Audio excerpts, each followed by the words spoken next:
औकात नहीं है आंख से आंख मिलाने की, और बात करते हैं हमारा नाम मिटाने की। औकात में रहो, हम हैं DJ MX Remix।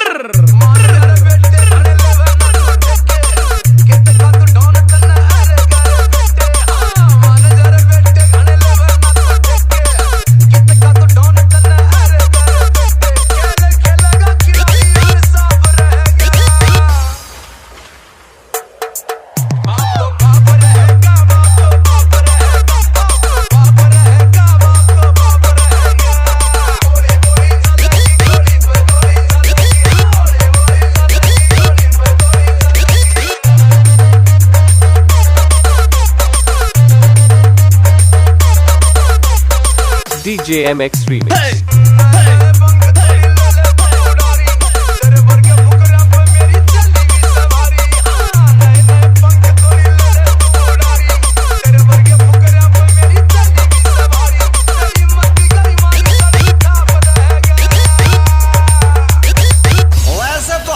सामने अच्छे अच्छे चूहे भाग जाते हैं, और तेरी औकात कैसे हुई मेरे सामने आने की? आज साले तुझे मच्छर बना के छोड़ूंगा। DJ MX Remix। कैमरामैन जल्दी फोकस करो।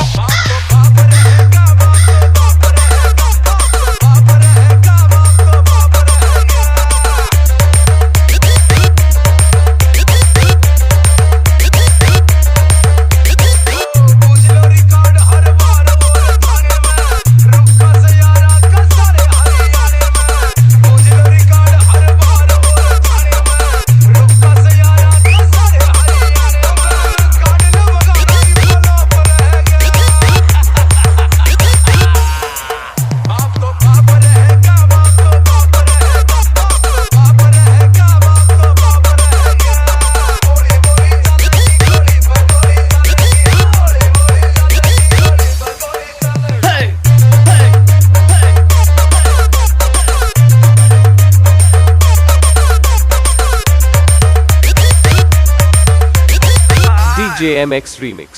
कौनटाई से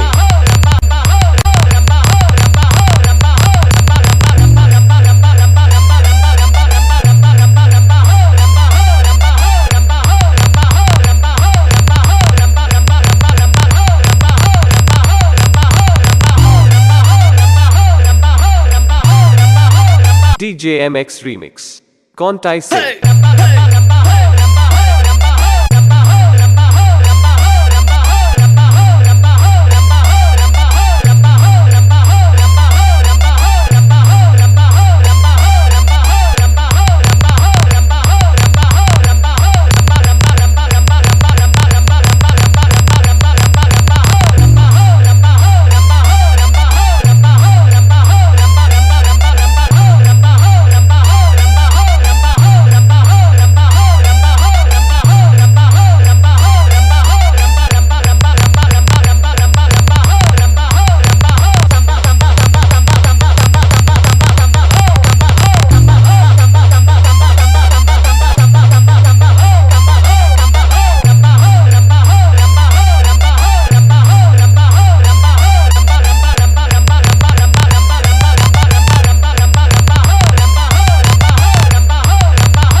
DJ MX Remix। कौनटाई से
DJ MX Remix.